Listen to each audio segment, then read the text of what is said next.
Big boss ഹൗസിൽ ഇപ്പോഴുണ്ടായ ഒരു വലിയ പ്രശ്നം തന്നെയായിരുന്നു ലക്ഷ്മി ഒനീൽ പ്രശ്നം. അതിൽ മസ്താനിയുടെ ഒരു പ്രശ്നമായിരുന്നു കിടക്കുന്നത്. അതായത് ഒനിൽ പോകുന്ന സമയത്ത് അറിയാതെ വീഴാൻ പോയി. അതായത് ഒരു തിരക്കുള്ള പെട്ടെന്നിങ്ങനെ നടന്നു പോകാൻ പറ്റാത്ത ഒരു ഏരിയ. അപ്പം മേശയിൽ തട്ടിങ്ങനെ വീഴാൻ തുടങ്ങിയപ്പോൾ അറിയാതെ മസ്താനിയെ കയറി പിടിച്ചു. അതറിയാതെ ഉണ്ടായ പ്രവൃത്തിയായിരുന്നു. ഉടനെ തന്നെ ഒനീൽ അതിന് സോറിയും പറഞ്ഞു.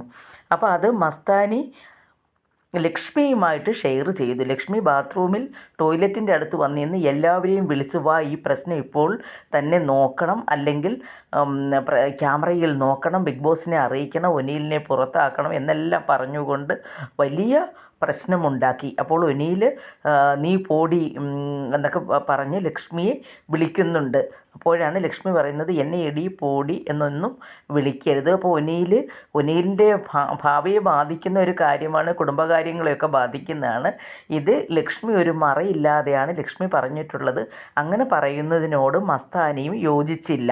കാരണം ഇത് ഒറ്റയ്ക്ക് കൈകാര്യം ചെയ്യേണ്ടതല്ലെങ്കിൽ മറ്റ് ക്യാമറയെ നോക്കി പറയേണ്ട കാര്യമല്ലെന്നാണ് മസ്താനിയും മറ്റുള്ളവരും പറയുന്നത്. അപ്പോൾ ഈ ഒനീലും ലക്ഷ്മിയും തമ്മിൽ നടക്കുന്ന പ്രശ്നത്തിൽ മസ്താനി പ്രത്യേകിച്ച് കൂടുതലൊന്നും പറയുന്നില്ല. പക്ഷേ അവിടെ നിൽക്കുന്ന മറ്റുള്ള കണ്ടസ്റ്റൻസ് എല്ലാം തന്നെ ലക്ഷ്മിയെ എതിർക്കുകയാണ് ചെയ്യുന്നത്. ഒനീൽ അങ്ങനെ ചെയ്യത്തില്ല എന്ന് അവർക്കറിയാം. അപ്പം ഒനീൽ പറയുന്നുണ്ട്, ഞാൻ ഇത്രയും 40 ദിവസത്തോളമായി ഇവിടെ വന്നിട്ട് ഇതുവരെയും ഒരു പെൺകുട്ടി പോലും ഞാൻ മോശമായി ഒരു ബാഡ് ടച്ച് അവരെ നടത്തിയതായിട്ടോ നോക്കിയതായിട്ടോ അവർക്ക് അഭിപ്രായമില്ല എന്നാണ് ഒനീൽ പറയുന്നത്. അപ്പോൾ അവരെല്ലാം തന്നെ കണ്ടസ്റ്റൻ്റ് എല്ലാം ഒനീലിനെ അനുകൂലിക്കുകയാണ്. അപ്പോൾ നമുക്ക് എടുത്തു പറയേണ്ടതായിട്ടുള്ള മറ്റൊരു കാര്യമാണ് നമ്മുടെ ഷാനവാസ്. അവിടെ ഇതെല്ലാം ഷാനവാസ് നമ്മൾ നോക്കുമ്പോൾ ഷാനവാസ് ആദ്യമൊക്കെ മിണ്ടാതെ ഇങ്ങനെ നോക്കി ശ്രദ്ധിച്ച് നിൽക്കുകയാണ്. അവസാന കൈക്ക് ഷാനവാസ് പറയുന്നു, പോ മതി, നീ എന്തായാലും അങ്ങനെ ചെയ്തിട്ടില്ലല്ലോ.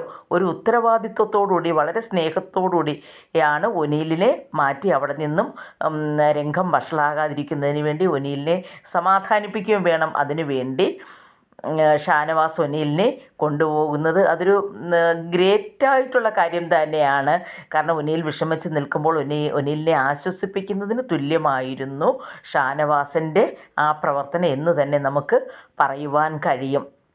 കാരണം അത്ര നല്ല ഇതിലാണ്. ഇപ്പോൾ മതി, ഇനി ഇത് കൂടുതൽ പറയണ്ട നമുക്ക്, അല്ലെങ്കിൽ ഒനീൽ തന്നെ പറയുന്നുണ്ട്, ക്യാമറയെ നമുക്ക് നോക്കാം, ക്യാമറ കാണിക്കട്ടെ എന്താണ് ഇവിടെ സംഭവിച്ചതെന്നുള്ളതെന്നാണ് ഒനീൽ പറയുന്നത്. അപ്പോഴാണ് ഷാനവാസ് ഇങ്ങനെ ഒനീലിനെ പിടിച്ച് മാറ്റി അവിടെ നിന്നും കൊണ്ടുപോകുന്നു. ഇനി വേണ്ട, കൂടുതലൊന്നും സംസാരിക്കണ്ട എന്ന് വെച്ചാൽ നമ്മുടെ ഒരു വലിയ ആൾ, വലിയ സ്നേഹമുള്ള ഒരാൾ ആശ്വസിപ്പിക്കുന്ന രീതിയിൽ തന്നെയായിരുന്നു ഷാനവാസ് ഒനീലിനെ അവിടെ നിന്നും പോയത്. കാരണം അപ്പോൾ അത് തന്നെ, അതായത് ഷാനവാസിൻ്റെ ഭാഗത്ത് നിന്ന് ഒനീലിനോടുള്ള സ്നേഹമാണ് അവിടെ കാണുവാൻ കഴിയുന്നത്.